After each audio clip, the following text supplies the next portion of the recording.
Ода Лондон BBC саламатсыздарбы. Эл аралыкчаны спорт жаңылыктары менен тааныштырып, Гүлнара Касманбетова. Таиланд суу каптаган үңкүрдөн чыга албай калган балдарды куткаруу жолун издешүүдө. Жаңы видеодо алардын саламаттыгы жакшы экенин көрсө болот. Коркунуч тоорганда өз мекенин таштап качкан мигранттар Боснияга келип, киши чыдагыс начар шартка туш келет. 8 жылдан бери таштандыдан байлык тапкан марокколук киши ал таштандыны кайра иштетчү мекемесин башкарууда. Таиландда суу каптаган үңкүрдө камалып калган 12 баланын айрымдары гана суу астында сүзгөндө кой чабак урганды билбейт. Эми алар футболчу тренери менен сууда сүзүү боюнча машыгууда. Аларга азык-түлүк, дары-дармек жеткирилди. Куткаруучулар балдарды туннелден алып чыгуунун амалын иштеп чыгууда. Бирок аларды үңкүрдөн чыгаруунун жолдору өтө татаал болууда. Футболчу балдар тренери менен үңкүрдүн тереңинде кала берүүдө. Бирок эми аларга тамак-аш, жылуу жабууларды жеткиришти. Таиланддын суучулдары алар менен туруп, айрымдарына медикалык жардам берүүдө. Бирок балдар негизинен дурус абалда. Расмийлер болсо аларды чыгарууга ашыкпайлы дейт. Анткени бул иш татаал жана опурталдуу болушу мүмкүн. Балдарды чыгаруудан мурун 100% ишенимдүү план керек. Баары бир эл учурда жасалып калбайт. Кырдаалды карашыбыз керек. Эгер кооптуу болсо, балдарды чыгарууга ашыкпайбыз. Куткаруучулар үңкүрлөрдөн болушунча көп сууну сордуруп чыгууда. Суу кыскарса, балдарды алып чыгууга жеңилирээк болот. Бирок бул жай жүргөн иш. Ошондуктан балдарга сууда сүзгөндү жана акваланг менен жүрүүнү үйрөтүп жатышат. Үңкүрдүн оозуна жетиш үчүн бир нече суу каптаган жерден өтүш керек. Өтмөктөрдүн өтө кууш жерлерин кеңейтүү зарыл болууда. Таиланддык суучулдар тарткан видеодо үңкүрдүн айрым жерлери канчалык кууш жана татаал экенин көрүүгө болот. Куткаруу иштери жүргөн аймакта дарыгерлер балдар сыртка чыкканда жасалчу иш-аракеттерин пландашууда. Балдардын ата-энелери да турушат. Аларга балдарын видеого тартып келип көрсөтүштү. Бул үй бүлө баласынын туулган күнүнө алынган тортту дали сактап отурат. Ал уулу достору менен үңкүргө кирген күн эле. Бирок булар эми канча күтүшөр экен? Евро биримдикке кирүү үчүн улам жаңа амал таап жаткан адамдардын саны күн санап өсүүдө. Алар Албания жана Черногория аркылуу Боснияга жетип, андан кийин Хорватияга кирүүгө аракеттенет. Чек арачылар аларды өткөрбөй артка сүрүүдө. Бирок миңдеген киши Босниянын аймагында калып калууда. Согуштан жана жакырчылыктан качып, миңдеген километр жол басып келген бул кишилер согуштан кыйраган имаратта баш калкалап жатканы турмуштун какшыгы эмне? 3 жыл мурун мигрант кризиси күчөп турганда Боснияга качкандар келген эле эмес. Бирок быйыл эч нерсе күтпөгөн өлкөгө көп мигрант келе баштады. Булар Сирия, Иран, Ирак жана Афганистандын атуулдары. Алар Босния аркылуу Хорватияга, андан ары Европага өтүп кетүүнү көздөшөт. Биз Германияга жана Швейцарияга баргыбыз келет.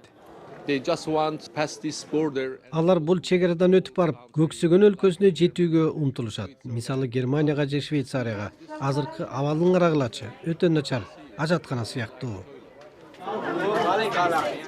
Бирок болбой эле келип жатышат. Ыктыярчылар барган сайын көбүрөөк кишини багып жатат. Жай мезгилинде ого бетер көп киши келет.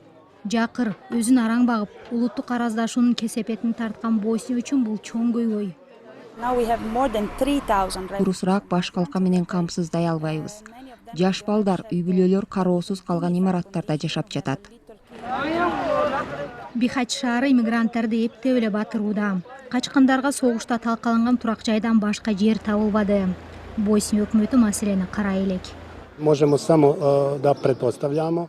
Өкмөт деле алапайын таппай жатат окшойт. Босния менен Герцеговина бул кандай көйгөй экенин дурустап түшүнө элек. 20 жыл мурунку согушта кыйраган имаратта бүгүнкү чатактан качкандар күн көрүүдө. Келгендер да кабыл алгандар да келечек кандай болоорун билишпейт.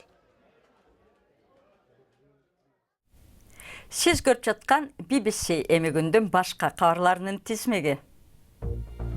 Малайзиянын коррупция беренеси боюнча айыпталган мурдагы премьер-министри Наджиб Разакка фунт төлөп эркиндикте турууга уруксат берилди. Ал өзүнө тагылган айыптарды четке кагууда. Ага өкмөттүн көзөмөлүндөгү фонддон миллиарддаган доллар каражаттын жоголушуна байланыштуу айыптар тагылган. Иорданиянын бийликтери гуманитардык кризисти болтурбоо үчүн Сириянын түштүгүндө ок атышууну токтотууга үндөдү. Россияга таянган өкмөттүк күчтөр чабуулга өткөндүктөн жай тургундар качып, Иордания аларга жардам жеткирүүгө аракеттенүүдө. Иордания качкындарды кабыл алууну улантууга чамасы жетпесин айтып, Сирия менен чек арасын жаап салган. Калифорнияда 2000ден ашуун өрт өчүргүч штаттагы чоң аймакты камтыган өрттү өчүрүү менен алпурушууда. Жүздөгөн турак жайга коркунуч туулуп, бир нече кыштактын эли көчүрүлдү. Катуу шамал өрттү өчүрүүгө тоскоол болууда. Польша. Жогорку соттун жетекчиси мыйзам үстөмдүгүн сактоо үчүн өкмөттүн буйругуна баш ийбесин айтты. Башкы сот Малгорзата Герсфорд айым пенсияга 70 жашта эмес, 65те чыксын деген өкмөттүн чечимине баш ийбей жумушка келди. Польшада мыйзамдарды саясий көзөмөлгө алуу аракети болуп жатат дейт байкоочулар. Жер бетинде миллиондогон киши башка бирөөлөр ыргыткан таштандынын эсебинен күн көрөт. Бирок Мароккода таштанды аңтарып күн көргөндөрдүн тобу чогуу иштөөнүн, тоодо үйүлгөн таштандыдан байлык топтоонун жолун тапкан.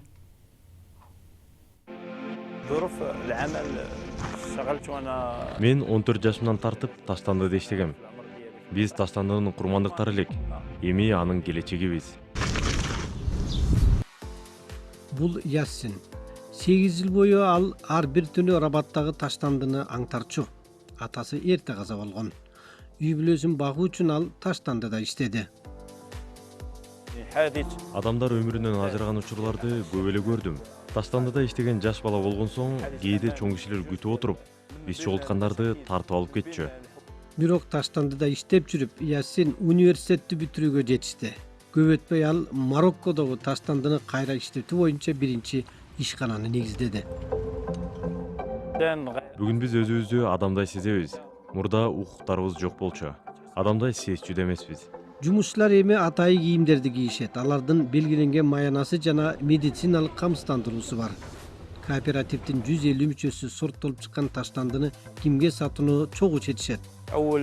Таштандыда иштеп жүрүп, бул менин тагдырымы деп ойлочумун. Бирок кооператив баштоого жетиштик. Мунун баары эрктин күчү менен болду. Эми спорт. Дүйнөлүк чемпионатта бүгүн дем алыш. Пенальти менен Колумбияны уткандан кийин бүгүн эртең мененки машыгууга Англиянын 8 гана футболчусу келди. Команданын көбү азыр ателдерине эс алып жатат. Бирок чабуулчу Джейми Вардиге санына укол сайышты. Ал 6-күнү Швеция менен болчу оюнга катышаары белгисиз. Испаниялык Барселона клубтун мурунку президенти Сандро Розель мурунку коргоочу Эрик Абидальга операциясы үчүн мыйзамсыз түрдө бирөөнүн боорун сатып бергенин четке какты. Розель 2010-2014 жылдары клубтун президенти болуп иштеген. Абидель учурда клубтун техникалык катчысы болуп иштейт. 2012 жылы анын боорунда шишик табылып, ага трансплант операциясы жасалган. Жаңылыктардын соңунда Америкада көз каранды эместиктин күнүн белгилешүүдө.